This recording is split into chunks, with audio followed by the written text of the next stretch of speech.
Good morning students, welcome to Aangan public school. आज हम standard 8 में हिंदी सब्जेक्ट पढ़ेंगे। हिंदी सब्जेक्ट में आज हम जो समझने वाले हैं वो है निबंध लेखन, यानी कि जो आप लोगों को लेखन विकास दी है हिंदी की, उसमें से हमें समझना है। तो पहले आपको फर्स्ट जो निबंध सेक्शन है यानी कॉम्पो राइटिंग है, इसमें आपको एक एग्जाम्पल के तौर पर एक कॉम्पो दिया गया है जिसका नाम है नदी तट पर एक शाम। तो हम उसके बारे में पहले समझते हैं। आप लोगों को सिर्फ जो ये कॉम्पो है वो सिर्फ लेखन विकास में लिखने हैं, कहीं और नहीं लिखने हैं। और ऑलरेडी ये जो कॉम्पो है वो आप लोगों को एग्जाम्पल के तौर पर दिया गया है, तो सिर्फ इसे आपको समझना है। तो लिखा है कि निम्नलिखित रूपरेखा के आधार पर नदी तट पर एक शाम के बारे में आश्रय 200 शब्द में निबंध लिखिए। रूपरेखा यानी कि पॉइंट्स दिए हैं। जाने का प्रसंग, किनारे पर लोगों की चहल पहल, फेरी वाले, खोमचे वाले, तट की संध्या, शोभा, वापसी और मन पर प्रभाव। तो नदी तट यानी कि हम नदी तट पर अभी तो गए नहीं गए, पर अभी जो आज के कॉन्सेप्ट में डेवलप हुआ है वो है रिवर फ्रंट।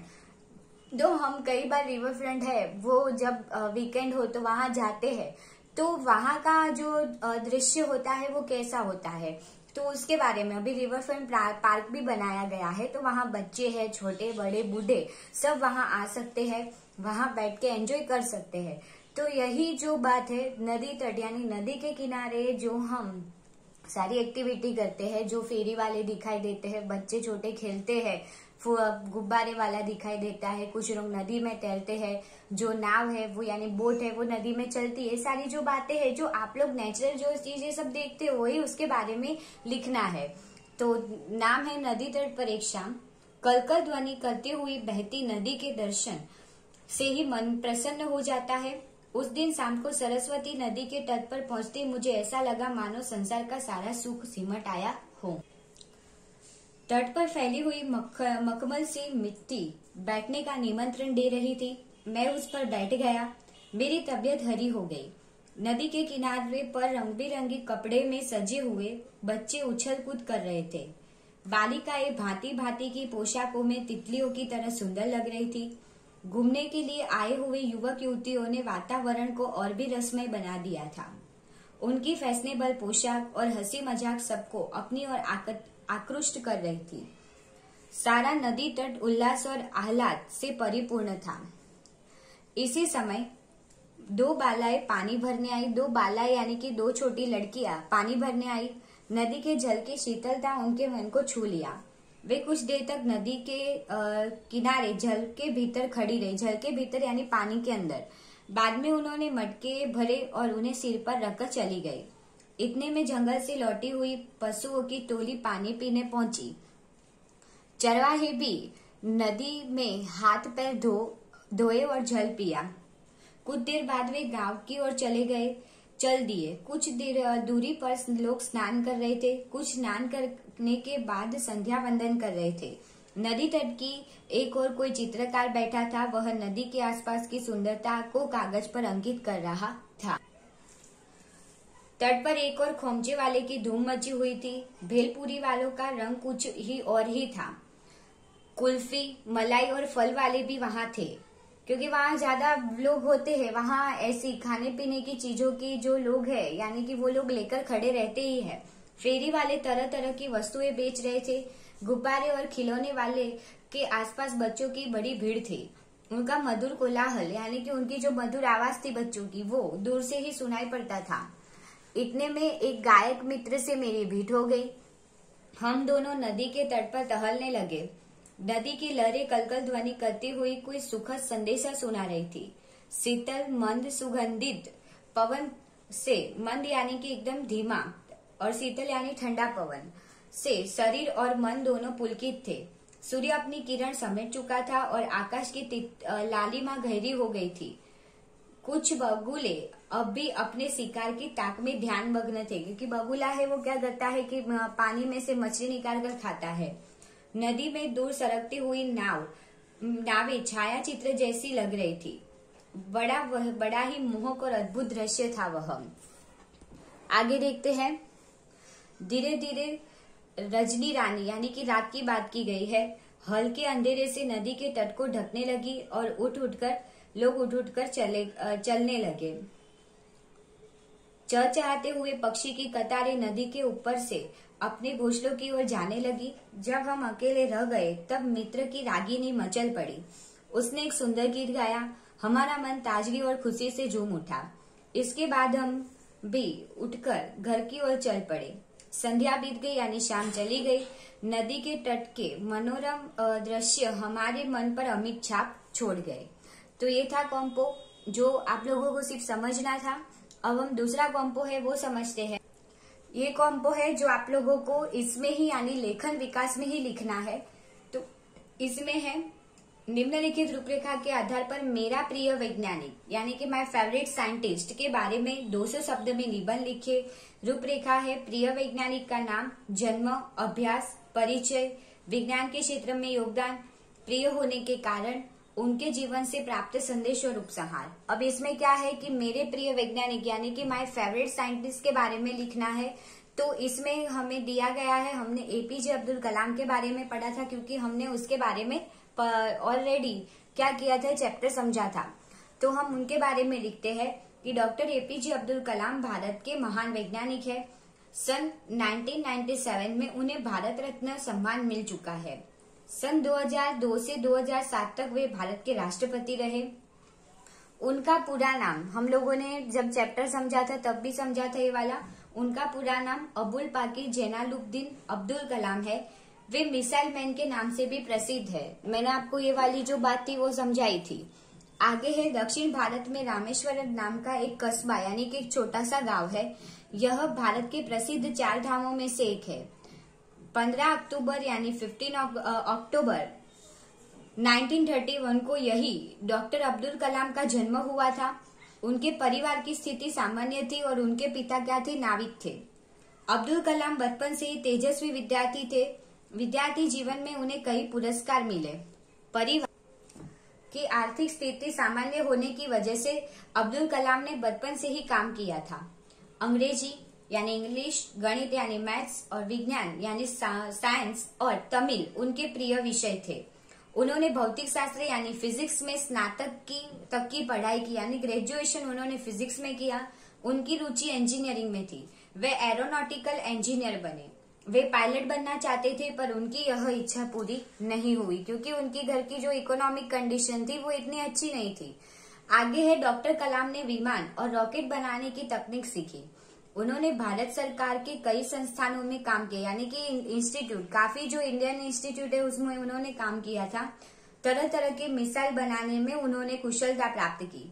बाद में उन्होंने कौन कौन सी मिसाइल बनाई, पृथ्वी, आकाश, अग्नि आदि कई मिसाइलें बनाए। इस तरह उन्होंने शत्रु के परमाणु हमले से भारत को मजबूत सुरक्षा प्रदान की। आगे देखते हैं डॉक्टर कलाम स्वभाव से बहुत नम्र और सहनशील व्यक्ति थे। उनका जीवन बहुत सरल था। वे तीव्र गति से काम करने में विश्वास करते थे। वे कहते थे कि सपने देखो और उन्हें साकार करो। 27 जुलाई 2015 को Indian institute of management Shillong में वे व्याख्यान यानी लेक्चर दे रहे थे। उस समय हार्ट अटैक के कारण अचानक उनका निधन हुआ। तब उनकी आयु यानी कि वो कितने ईयर के थे, तो 88 वर्ष की थी। भारत माता को अपने इस सपूत पर गर्व है। तो ये था कि अब्दुल कलाम के जिसके बारे में हमने यानी मेरे प्रिय वैज्ञानिक के बारे में हमने समझा। अब नेक्स्ट टॉपिक है आपका गद्य समीक्षा जो आप लोगों को पेज नंबर 59 पे दिया हुआ है। तो उसके बारे में हमें समझना है कि आपको पैराग्राफ दिया होगा और पैराग्राफ पर से आप पैराग्राफ को पढ़कर समझकर आपको उसके नीचे दिए गए प्रश्नों के उत्तर लिखने हैं। फर्स्ट है गद्य समीक्षा। इसका एक उदाहरण यानी कि एग्जाम्पल दिया है। जिस तरह हमें नदी तट पर एक शाम का जो एग्जाम्पल दिया था कॉम्पो का, इसमें इसका भी एक जो हमें एग्जाम्पल है वो दिया है। सिर्फ आपको वो समझना है। फिर आगे हम जिसे समझना है नेक्स्ट जो पैराग्राफ आएगा उससे समझेंगे। तो सबसे पहले है मानव के व्यक्तित्व का निर्माण करने वाले विभिन्न तत्वों में चरित्र का सबसे अधिक महत्व है। इसमें पता चल गया आपको कि एक लाइन पढ़ी फिर भी पता चल गया कि इसमें क्या बात की गई है, चरित्र की बात की गई है। चरित्र यानी हमारा कैरेक्टर। चरित्र कैसी शक्ति है जो मानव जीवन को सफल बनाती है। चरित्र की शक्ति ही आत्मविश्वास और आत्मनिर्भरता उत्पन्न करती है।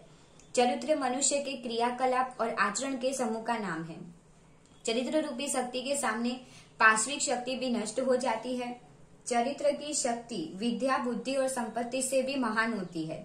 इतिहास इस बात का साक्षी है कि कोई चक्रवर्ती सम्राट धन, पद, वस्तु और विद्या के स्वामी थे, परंतु चरित्र के अभाव में अस्तित्वहीन हो गए, यानी कि वो हार गए। तो इसके जो नीचे दिए गए प्रश्न हैं वो समझते हैं और इसमें जो लिखे हुए हैं आंसर, तो देखते हैं इसमें क्या कहा गया है। तो सबसे पहले है प्रश्न, चरित्र का क्या महत्व है? तो लिखेंगे, चरित्र का निर्माण करने वाला एक ऐसा तत्व है जिससे मनुष्य का जीवन सफल बनता है, अतः चरित्र का सबसे अधिक महत्व है। सेकंड, चरित्र का मानव जीवन पर क्या प्रभाव पड़ता है? तो चरित्र से ही आत्मविश्वास जागृत होता है और आत्मनिर्भरता उत्पन्न होती है। इस प्रकार चरित्र का मानव जीवन पर गहरा प्रभाव पड़ता है। थर्ड, चरित्र किसे कहते हैं, यानी कि what is the definition of the character? तो मनुष्य के आचरण तथा व्यवहार को चरित्र कहते हैं, यानी कि हमारा जो आचरण और व्यवहार हम लोगों के साथ किस तरह बिहेव करते हैं, तो वो हमारे कैरेक्टर पर से पता चल जाता है। हम अच्छी तरह से बिहेव करेंगे तो लोग अपने आप ही इमेजिनेशन कर लेंगे कि हम अच्छे हैं, पर हम झूठ बोलेंगे या अच्छी तरह से किसी के साथ बर्ताव नहीं करेंगे, लोगों को अनाप शनाप बोलेंगे या लोगों की रिस्पेक्ट नहीं करेंगे, तो हमारा जो कैरेक्टर है वो पता चल जाएगा कि हम अच्छे घर से बिलोंग नहीं करते हैं या हमारा जो नेचर है वो बहुत खराब है। तो मनुष्य के आचरण तथा व्यवहार को चरित्र कहते हैं। मनुष्य के सद्गुणों के समूह का नाम चरित्र है। विलोम शब्द, यानी कि जो अपोजिट वर्ड्स है उसकी बात की गई है, तो विलोम शब्द लिखे स्वामी और सफल। तो इसमें स्वामी है उसका विलोम शब्द यानी अपोजिट है सेवक, और सफल आएगा तो आएगा आंसर निष्फल। इस गद्य खंड को उचित शीर्षक दीजिए, यानी कि पैराग्राफ पढ़ा पर उसके बारे में हमें क्या है, टाइटल डिसाइड करना है और लिखना है। तो आएगा चरित्र की शक्ति या चरित्र की महिमा, और दूसरा को याद ना आए तो चरित्र का महत्व भी लिख सकते हो। तो नेक्स्ट है जो आप लोगों को अब समझना है और इसमें लेखन विकास में लिखना है, वो वाला पैराग्राफ देखते हैं। कृषि वैज्ञानिक के अनुसार एक अच्छा जंगल जैविक भंडारघर होता है। अब जंगल आया वर्ड इसी पर से पता चल गया कि हमें इसके जंगल की बात की गई है। यह हजारों प्रजातियों के पौधों को उगाकर रखता है जो बाद में चलकर बहुमूल्य हो जाते हैं। यानी कि जब जंगल में भी जो पौधे होते हैं तब छोटे होते हैं, फिर आगे जाके वो बड़ा होकर पेड़ बनता है। यानी कि एक से ज्यादा यानी कि कई सारे पेड़ों का समूह क्या हो जाता है, जंगल हो जाता है। अगर हम जंगल को एक सीमा से भी ज्यादा छाटते हैं या खत्म करते हैं तो वे चीजें भी नष्ट हो जाती है कि जिनकी हमें कभी भी जरूरत हो सकती है।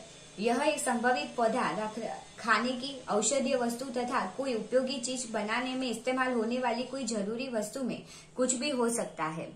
तो इसके बारे में अब हम क्वेश्चन आंसर समझते हैं कि इसमें क्या कहा गया है। तो सबसे पहले देखते हैं एक अच्छा जंगल क्या कहलाता है। तो लिखते हैं एक अच्छा जंगल जैविक भंडारघर कहलाता है। सेकंड है जंगल को ज्यादा छाटने या खत्म करने से क्या नुकसान होता है। तो जंगल को ज्यादा छाटने या खत्म करने से वे चीजें भी नष्ट हो जाती है जिनकी हमें कभी भी जरूरत हो सकती है। थर्ड नंबर है तो उसे देखते हैं। तो इस परिच्छेद का उचित शीर्षक दीजिए, यानी टाइटल क्या हो सकता है। तो इस परिच्छेद का उचित शीर्षक है जंगल का महत्व। पर्यायवाची शब्द लिखे, तो 3 दिए हैं, उनके बारे में उनके जो सिमिलर वर्ड्स लिखने हैं। जंगल तो आएगा वन, घर तो उसका पर्यायवाची शब्द होगा आवास, और बहुत तो उसका पर्यायवाची यानी सिमिलर वर्ड्स होगा ज्यादा। नेक्स्ट 5 नंबर, इस परिच्छेद के आधार पर 2 सवाल बनाइए, यानी कि क्या बनाना है उसके बारे में क्वेश्चन बनाने हैं। तो क्वेश्चन है और आंसर भी हमें ही लिखने हैं। तो पौधे का क्या इस्तेमाल होता है। तो पौधा खाने की औषधीय वस्तु या कोई उपयोगी चीज बनाने में इस्तेमाल होने वाली कोई जरूरी वस्तु में से कुछ भी हो सकता है। सेकेंड है क्या बहुमूल्य है। तो जंगल हजारों प्रजातियों के पौधों को उगा कर रखता है जो बाद में चलकर बहुमूल्य हो जाते हैं। नेक्स्ट जो पैराग्राफ है वो समझते। तो सबसे पहले है सोना अचानक आई थी परंतु वह अब अपनी शैशव व्यवस्था भी पार नहीं कर सकी थी। सुनहरे रंग की रेशमी लच्छों की गांठ के समान उसका कोमल लघु शरीर था, छोटा सा मुंह और बड़ी पानीदार आंखें। अब सोना यानी किसकी बात की गई है, जो हिरन यानी कि डियर का जो बच्चा होता है छोटा सा, उसकी बात की गई है। तो आगे देखते हैं। देखती तो लगता था कि अभी छलक पड़ेगी। लंबे कान, पतली सुडौल टांगे, जिन्हें देखते ही प्रसुप्त गति की बिजली की लहर देखने वालों की आंखों में क्रौंध जाती थी। सब उनके सरल शिशु रूप से इतने प्रभावित हुए कि किसी चंपकवर्णा रूपग्नि के लिए उपयुक्त सोना सुवर्णा आदि नाम उसका परिचय बन गए। परंतु इस बेचारे हरिण शावक की कथा तो मिट्टी की ऐसी व्यथा कथा है जिसे मनुष्य की निष्ठुरता घटती है। आगे देखते हैं, बेचारी सोना भी मनुष्य की इस निष्ठुर मनोरंजन प्रियता के कारण अपने अरण्य परिवेश और स्वजाति से दूर मानव समाज में आ पड़ी थी। प्रशांत वनस्थली में जब अलस भाव से रामथन करता हुआ मृग समूह यानी कि हिरण का जो ग्रुप होता है, डियर का जो ग्रुप होता है, इसकी बात की गई है। मृग समूह शिकारियों की आहट से चौंककर भागा।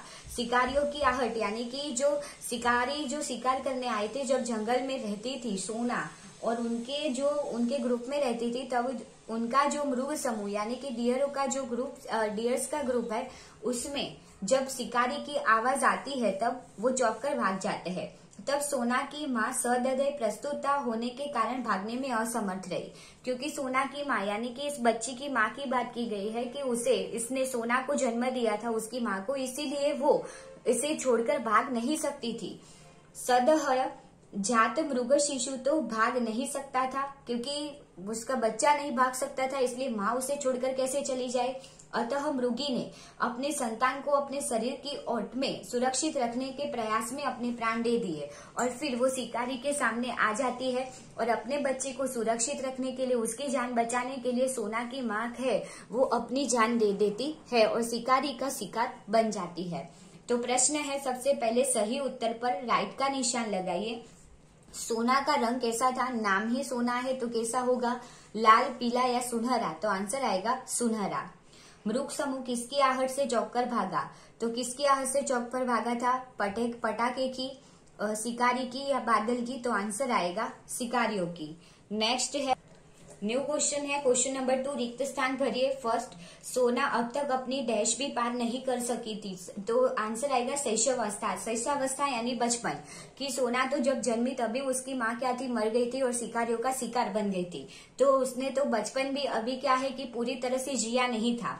हरिण शावक की कथा तो मिट्टी की ऐसी डैश है जिसे मनुष्य की निष्ठुरता घटती है, क्योंकि क्या है कि जो शिकारी था वो इंसानी था, तो उसने एक जो बेबस जो माँ थी, जिसने अभी एक शावक को जन्म दिया था, फिर भी उसने अपने शिकार के लिए कोई शर्म नहीं की और उसे मार डाला था और एक बच्ची को अपनी माँ से अलग किया था और माँ के प्राण ले लिए थे। तो आंसर आएगा व्यथा कथा। इन शब्दों के अर्थ लिखिए।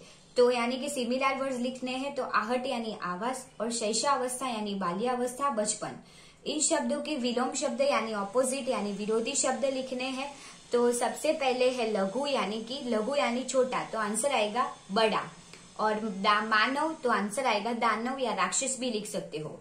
5 नंबर, हरिण शावक यानी कि हिरण के बच्चे सोना की, नाम क्या है उसका? सोना की शारीरिक बनावट कैसी थी, यानी कि फिजिकल स्ट्रक्चर कैसा था, जो हमने फर्स्ट जो पैराग्राफ था उसमें देखा। हरिण शावक सोना की शारीरिक बनावट, सुनहरे रंग का शरीर, रेशमी लच्छों की गांठ के समान उसका कोमल लघु शरीर था, यानी छोटा सा ही उसका क्या था, शरीर था।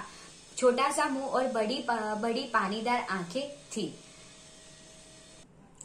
तो स्टूडेंट, आप लोगों ने एक कॉम्पो और यानी कि एक जो एग्जाम्पल वाला कॉम्पो था, दूसरा मेरे प्रिय वैज्ञानिक वाला जो कॉम्पो था वो पढ़ा, जो आप लोगों को वर्कबुक यानी लेखन विकास में लिखना है।